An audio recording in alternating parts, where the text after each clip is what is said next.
पहले अग्नि 5 से डराया, फिर प्रलय को लाकर दुश्मन को हड़काया, अब रॉकेट फोर्स से दुश्मन की पैंट गीली करने की है तैयारी। जी हां दोस्तों, सही सुन रहे हैं आप। सीमा पर चीन को सबक सिखाने की अब मोदी सरकार ने पूरी तैयारी कर ली है। एक एक कर वो अपना प्लान से पर्दा उठा रहे हैं, दुश्मन की नींद उड़ा रहे हैं, उसे काल का एहसास करा रहे हैं। दोस्तों, दरअसल चीन सीमा पर लगातार अपने नापाक मंसूबों को अंजाम देने की कोशिश कर रहा था, जिसके बाद मोदी ने उसकी कमर तोड़ने के लिए बाकायदा चक्रव्यूह तैयार कर दिया है। मोदी की ऐसी रणनीति देखकर चीन भी हक्का बक्का हो गया है। उसे लगने लगा है कि अब मोदी उसकी बैंड बजाकर ही छोड़ेंगे, उसकी सारी हेकड़ी निकाल देंगे। दोस्तों, भारत के इस नए कदम से जहां चीन की हवा टाइट हो गई है, वहीं पाक का तो डर के मारे बुरा हाल है। उसके तो दिन का चैन और रातों की नींद उड़ गई है। ऐसा लग रहा है मानो पाकिस्तान में मातम छा गया हो। टीटीपी ने तो उसके नाक में वैसे ही दम कर रखा है और अब भारत से मिली ऐसी खबर उसके लिए किसी गहरे झटके से कम नहीं है। दोस्तों, यहां सवाल यह उठता है कि आखिर ये रॉकेट फोर्स है क्या? ये कैसे काम करेगी? कैसे दुश्मन का काल बनेगी? क्या ये कोई मिसाइल तकनीक है या कुछ और? दोस्तों, इसमें कोई संदेह नहीं कि मोदी का ये ऐलान दुश्मन पर कहर बनकर टूटा है। हालांकि चीन ने ऐसा कुछ इंतजाम पहले से कर रखा है, लेकिन पाकिस्तान के पास तो ऐसी कोई व्यवस्था नहीं है जिससे वो भारत के इस तूफान का मुकाबला कर सके। लिहाजा उसकी टेंशन बढ़ गई है। दोस्तों, पाकिस्तान से उलट चीन एक धूर्त खिलाड़ी है, जिसके बारे में दुनिया जानती है। सीमा पर आज जो हरकतें वो कर रहा है, उसका इलाज बहुत पहले हो जाना चाहिए था। लेकिन कहावत है कि मर्ज जैसे जैसे पुराना होता है, वो नासूर बनता जाता है। चीन के साथ भी कुछ ऐसा ही हो रहा है। वो लगातार सीमा पर अपनी स्थिति को मजबूत कर रहा है, जिसके बाद अब भारत ने भी उसे जवाब देने के लिए कमर कस ली है। भारत की तैयारी ये बता रही है कि अब चीन का इलाज करने का पूरा इंतजाम किया जा रहा है। मोदी ऐसी दवा बना रहे हैं जो चीन नाम के मर्ज को पूरी तरह ठीक कर देगी, उसका दिमाग पूरी तरह से दुरुस्त कर देगी।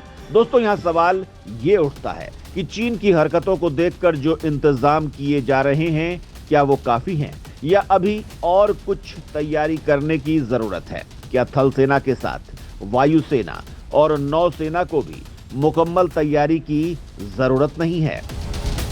दोस्तों, इसमें संदेह नहीं है कि मोदी सेना के हर विंग को मजबूत कर रहे हैं और उनका नया ऐलान इसी ओर इशारा करता है। दोस्तों, जैसे ही भारत की ये रॉकेट ब्रिगेड अपने पूर्ण अवतार में आ जाएगी, चीन की अकल अपने आप ठिकाने पर आ जाएगी। दोस्तों, आज के इस वीडियो में मैं आपको भारत के इसी नई ताकत के बारे में बताऊंगा। दोस्तों, भारत की इस नई शक्ति का पूरे हिंदुस्तान में डंका बजे, लिहाजा जरूरी है कि आप इस वीडियो को लाइक और शेयर करना ना भूलें, जिससे कि लाखों लोग को इसके बारे में जान पाएं। तो चलिए शुरू करते हैं। आ रही है भारत की महाविनाशक शक्ति, सीमा पर जारी है काम, दुश्मन के उड़े होश। दोस्तों, भारत की थल सीमा हो या जल सीमा, चीन हमें लगातार चुनौती दे रहा है। पिछले कुछ सालों में दोनों देशों के बीच तनाव में भारी इजाफा हुआ है। नौबत तो युद्ध तक की बन चुकी है। कई बार तो लगा कि अब जंग का ऐलान हो ही जाएगा, लेकिन भारत ने संयम दिखाते हुए दुनिया को एक और विनाश से बचा लिया। दोस्तों, चीन पिछले कई सालों से भारत को घेरने के लिए भारी तैयारी कर रहा है, जिससे उसका सबसे बड़ा रणनीतिक हथियार रॉकेट फोर्स है। लिहाजा ऐसी खबर है कि ड्रैगन को मुंहतोड़ जवाब देने के लिए भारत ने भी रॉकेट फोर्स के गठन के लिए काम करना शुरू कर दिया है। दोस्तों, आपको भारत के रॉकेट फोर्स के बारे में बताऊंगा, लेकिन उससे पहले चीन के रॉकेट फोर्स की जानकारी दे देता हूं। दोस्तों, चीन के रॉकेट फोर्स को लेकर कई सवाल भी खड़े होते हैं। मसलन चीन की रॉकेट फोर्स कैसी है, उनकी संख्या कितनी है, उनके पास कौन सी शक्तियां हैं, उसके दम पर चीन उछलता है। भारत के लिए यह कैसे घातक साबित हो सकती है? चीन की रॉकेट फोर्स हिंदुस्तान के लिए बड़ा खतरा। 10 साल में ड्रैगन जिनपिंग ने तैयार की 13 नई ब्रिगेड। दोस्तों, चीन अपनी मिसाइल ताकत को बढ़ा रहा है। इसमें परमाणु मिसाइल और पारंपरिक मिसाइल दोनों शामिल हैं। एक रिपोर्ट में कहा गया है कि पीपुल्स लिबरेशन आर्मी की रॉकेट फोर्स अपने मिसाइलों के आकार का विस्तार कर रही है। दोस्तों, साल 1980 से 2000 तक पीएलए ने 4 मिसाइल ब्रिगेड को जोड़ा है। इनमें से 3 ऐसी हैं जिनके पास नए किस्म के हथियार हैं। रिपोर्ट में कहा गया है कि मिसाइल ब्रिगेड के विस्तार में 2000 से 2010 तक तेजी आई। हथियारों की बढ़ती श्रृंखला से लैस 11 नए ब्रिगेड बनाए गए। इसमें उसकी पहली ground launch cruise missile CJ-10 और पहला self content road mobile ICBM DF-31 और anti ship ballistic missile DF-21D शामिल है। साल 2010 और 2020 के बीच मिसाइल निर्माण में और तेजी देखने को मिली। इस दौरान लंबी दूरी वाली मिसाइलों जैसे DF-41 रोड मोबाइल अंतर महाद्वीपीय बैलिस्टिक मिसाइल के साथ 13 नई ब्रिगेड और स्थापित किए गए। चीन ने अपनी नई ब्रिगेड में दुनिया की पहली हाइपरसोनिक मिसाइल DF-17 को तैनात किया। दोस्तों, यहां सवाल यह उठता है कि आखिर चीन ने अपने रॉकेट फोर्स का गठन कब किया था, तब इस फोर्स का क्या नाम हुआ करता था और इसमें सैनिकों की संख्या कितनी है, इनके पास कौन कौन सी घातक मिसाइलें हैं। दोस्तों, चीन ने 1966 में रॉकेट फोर्स बनाया था।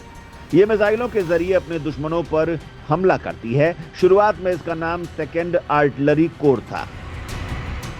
इस फोर्स में शुरुआती तौर पर जमीन से मार करने वाली मिसाइलों को शामिल किया गया था। इसमें खास तौर पर बैलिस्टिक और क्रूज मिसाइलें शामिल थी।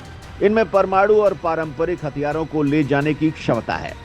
दोस्तों, बता दूं कि चीन के रॉकेट फोर्स में लगभग 1,20,000 जवान हैं। दोस्तों, यहां सवाल उठता है कि आखिर जब चीन ऐसी तैयारी कर रहा था तो भारत क्या कर रहा था? दुश्मन की ऐसी तैयारी को देखकर उसने कोई तैयारी क्यों नहीं की? क्या वो किसी बड़े खतरे के आने का इंतजार कर रहा था? क्या चीन के इस कदम से उसे अपनी सुरक्षा को खतरा नहीं महसूस हो रहा था? दोस्तों, इसमें दो राय नहीं कि पूर्ववर्ती सरकारों को इस वक्त ही चीन की तैयारियों को देखते हुए ऐसी फोर्स का गठन कर लेना चाहिए था। लेकिन कहते हैं ना कि जब रोम जल रहा था तब नीरो बांसुरी बजा रहा था।